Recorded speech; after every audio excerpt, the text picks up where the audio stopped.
A Roanoke woman is afraid she may have to quit her job to take care of her son after a state Medicaid program finds itself with a shortage of nurses who specialize in home health care. Now, in this case, the patient is on a ventilator and his mother is forced to stay at home to give the care that he once received from one of those nurses. WSLS 10's Rob Mance joins us live now. So, Rob, this hasn't always been a problem in the Roanoke area, has it?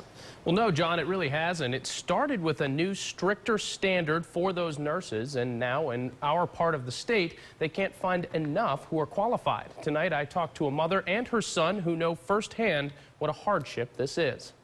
Lottie Diametti cares for her son Tim every day now, making sure he can breathe and helping him with everyday tasks. She says his muscular dystrophy didn't begin this way.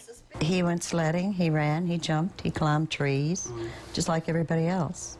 But as Tim got older, it was clear he would need help, and the family turned to nursing care through Medicaid's Tech Waiver program, which helps people who need technology like Tim's ventilator to survive.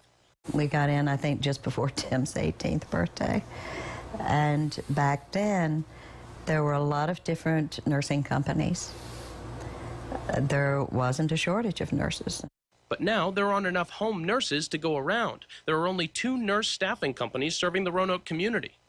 Mom, they help me with eating and getting cleaned up, getting dressed, getting washed, all that kind of stuff. But just last week, that care he was receiving came to an abrupt halt. The current nurse I have, she quit. She found another job.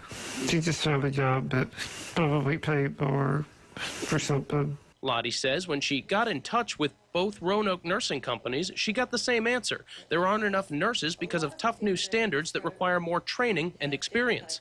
A requirement new to the program in 2015. Before that, Lottie says they never had a problem with unskilled nurses. The respiratory therapist trained the nurses on the machine. I trained them on Tim's care. According to the Department of Health professionals, Southwest Virginia and other rural areas are feeling the nursing pinch the most. Lottie says in order to deal with it, she'll just have to continue taking time off work. How long this will go on, I have no idea. No idea. At some point, I will probably have to give up my job. Well, according to the Virginia Department of Medical Assistance Services, the department is currently undergoing a rule change that would allow for 6 months of practical experience or training for nurses, making it easier to get qualified. They do not have an exact timeline when that rule will go into effect.